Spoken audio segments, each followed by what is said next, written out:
What's up, everybody? This is your boy Jamel Mellow Moore, and we are chilling on the couch, live in the living room with my guy, Justin Patton. Going crazy. They're going crazy. Listen, everybody's out here is going crazy. You know, you can't see them, but they are just. Justin is a dope artist. He's a curator and a host. He is a author. He's a friend.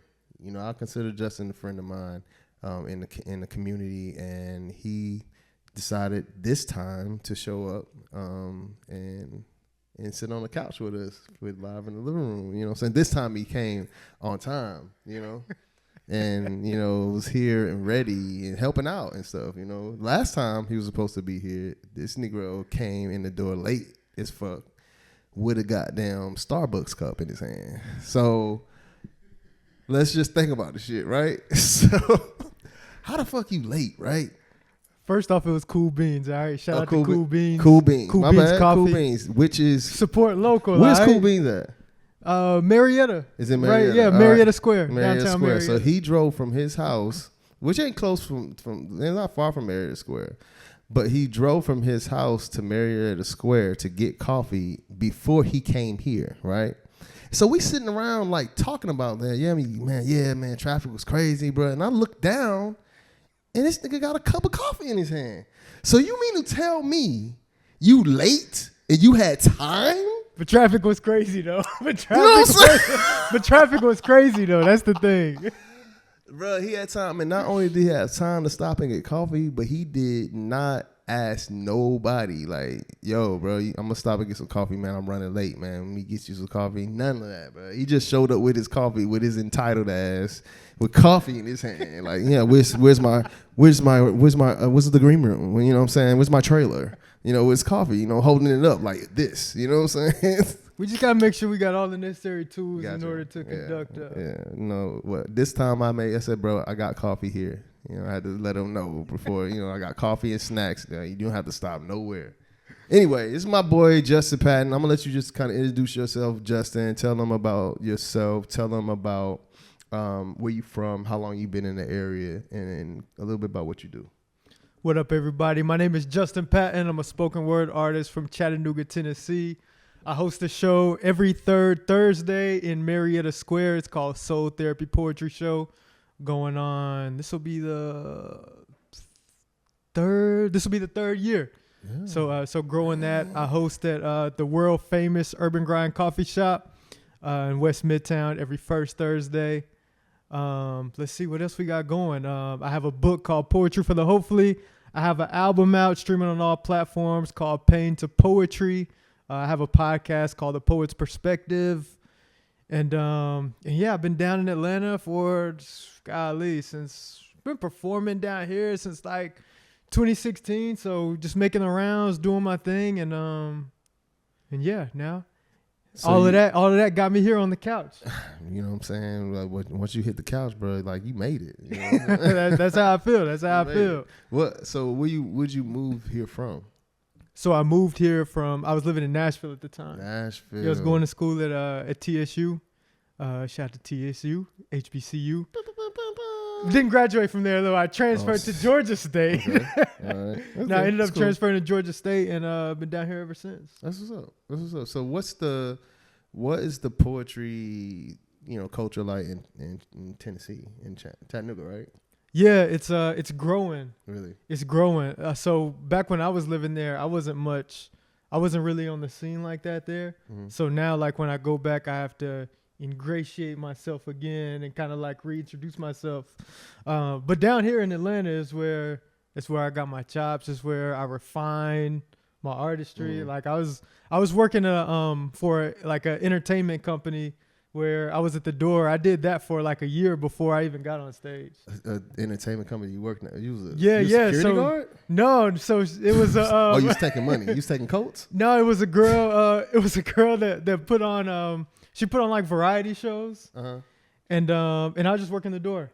One of my homies. When you say, I need to understand what you mean when you say working the door. Like you take you came taking tickets. You came. Okay. Oh, here's $15. Gotcha. I would take your $15. Cool. Are you that person? Like Cash App? You know, you give them the Cash App. The Cash App wasn't really popular at the time, honestly. Okay, cool. All right, my bad. I just thought maybe you was like security guard, like checking people before they walk in. You know what I'm saying? Patting them down. Let me see your ID. You know what I'm saying? No, I ain't touched nobody. Okay, gotcha. I didn't have to, do none of that. It was just all none of that. Okay. Yeah, right, yeah. cool. You know when they checking you. No, that's cool. That's cool. It's cool. Let's keep it rolling. You know what I'm saying? Because I feel like we going off a wrong path. You know, let's pull it back in. Pull this shit back in, my guy. So Justin, we often, we've been sitting here talking about just different things in the poetry world. You're telling me about how things are in Chattanooga, and also here, like you got your chops here. How often are you on a stage? How often am I on the stage? Lately I've slowed down more just to focus on my show. But I mean, up until now, I was trying to get on stage as much as I can. So if not every day, like 4 or 5 times a week, 4 or 5 days out of the week, trying to be on stage. Does it ever feel like work? When does it feel like work? Going on stage for me isn't the actual work. Sitting down and writing is where the work starts. Being on stage and being able to perform it is kind of like the cream. Especially like when you get your performance where you like it. Like it's kind of work, I guess, at first. Like if you're trying out like a new piece or something like that and still trying to figure out, let me say this there, voice inflections here, seeing what part the crowd react to. That's kind of the work. And then going back and watching it and seeing where you can improve. That's kind of the work, if you call that work. But really the work for me is like sitting down and writing. So I mean, I think the work, like, and when I say what makes it feel like work, at what point do you feel like, damn, this is kind of difficult? You know what I'm saying? Like, I don't have the time for this. Like, as an artist, as an independent artist, you can pretty much do everything. And so the work for me is like everything that comes with pushing out your art to the world. So coming up with marketing plans, executing those, selling tickets, making sure you do everything you can to get people in the door and market yourself. That's more of the work for me, the administrative part, making sure all the finances are adding up. That's the actual work. But the artistry itself, Like that's the passion. That's the passion. Yeah, I get that. I totally agree. I feel like a lot of times, like especially if we curate, you know what I'm saying? We're curating shows, and all the things that go behind the scenes, and once you finally get that show over, it's like, absolutely. It's like, but then you got like a day or less to like recoup and get right back after it again. Absolutely. Because if you got like a monthly show or something like that, especially if you got a monthly show, like, you put it on, you have all this anticipation, then you finally put on the show, you're like, oh, people going to show up, then people show up and you feel relieved. And you don't have time to like really bask in that, or like, you take a day or two to figure out, okay, what can I do better? But shoot, that Eventbrite needs to go up like the next day for the next show. Yeah. And it's on to the next. So it's really never a break with that. So like, do you have a ritual, something that you do that's like, before I write, I like to sit down and eat purple M&Ms and, No, I don't. What type of shit? No, lately, things been so crazy at home with the baby and everything. Like I've been writing, just finding pockets and writing where I can. But typically, I like to write like on a consistent basis. So I heard a quote where this guy was like, I only write when inspiration strikes. Inspiration just happens to strike every day at 9 a.m. So that's kind of the approach I take. Like sit down and write something every day. I like to do that first thing in the mornings, typically like before my household gets up. And usually writing's like sitting down and writing is like the hardest thing I do out of the day. So if I can knock that out very first thing, then I already feel accomplished. Like, all right, I brought home the bacon for the day.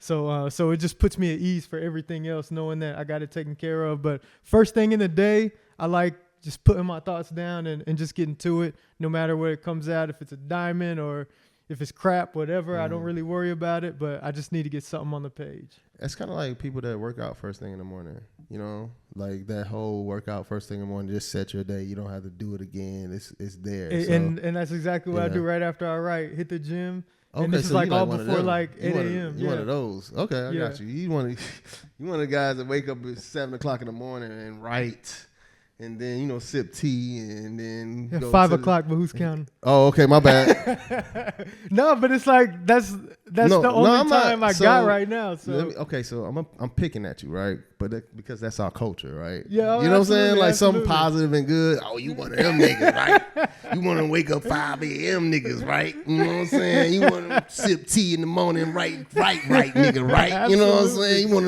to go to the gym and get your body tight, right, nigga, right? You know what I'm saying? Absolutely. Yeah, but that's the way we.